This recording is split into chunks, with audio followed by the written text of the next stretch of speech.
કૃષિના પાઠ ખેતી અને પશુપાલક આધારિત બનાસકાંઠા જિલ્લામાં પ્રાકૃતિક ખેતીનો વ્યાપ અને વિસ્તાર વધે, વધુમાં વધુ લોકો પ્રાકૃતિક ખેતી કરવા પ્રેરાય એ માટે મહિલાઓને પ્રાકૃતિક ખેતીની તાલીમ દ્વારા તૈયાર કરવામાં આવી રહી છે।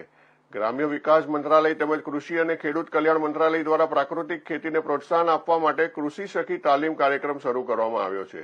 આ કાર્યક્રમ દીનદયાળ અંત્યોદય યોજના રાષ્ટ્રીય ગ્રામીણ આજીવિકા મિશન હેઠળ શરૂ કરવામાં આવ્યો છે, જે અંતર્ગત દાંતીવાડા તાલુકાના નાદોત્રા ગામે 30 ગામોની કૃષિ સખીઓને પ્રાકૃતિક ખેતીની તાલીમ આપી મોડેલ ફાર્મની મુલાકાત કરાવવામાં આવી હતી। અમને અહીંયા 3 દિવસથી તાલીમ આપવામાં આવે છે।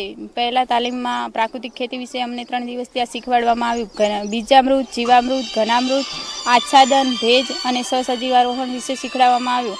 અમને તેના વિશે તેને કેવી રીતે બનાવવું તે બધું શીખવાડવામાં આવ્યું। એના પછી કાલે અમને ટીવી પર સુભાષ પાલેકરના વિડીયો અને દેવદત્ત સાહેબશ્રીના વિડીયો બતાવ્યા અને તેમાંથી અમને ખૂબ જાણવા મળ્યું। પછી આજ અમારે આયા ફાર્મ હાઉસ ઉપર કરશનભાઈના ખેતરમાં વિઝિટ કરવા લાગ્યા। ત્યાં અમને મોડેલ ફાર્મ વિશે અને બધું જ જે અમને શીખવાડવામાં આવ્યું હતું તે પ્રવૃત્તિ કરીને બતાવવામાં આવ્યું અને અમે તે જાતે પ્રવૃત્તિ કરીને જે બી શીખ્યા તે આયા પ્રવૃત્તિ કરી। હવે અમને પ્રાકૃતિક ખેતી કેવી રીતે કરવી તે સમજમાં આવ્યું। અમે અમારા ગામમાં, ત્યાંથી તાલુકામાં, જિલ્લામાં અને રાજ્ય સુધી બધા જ ખેડૂતો પ્રાકૃતિક ખેતી કરે તે માટે અમે મહેનત કરીશું।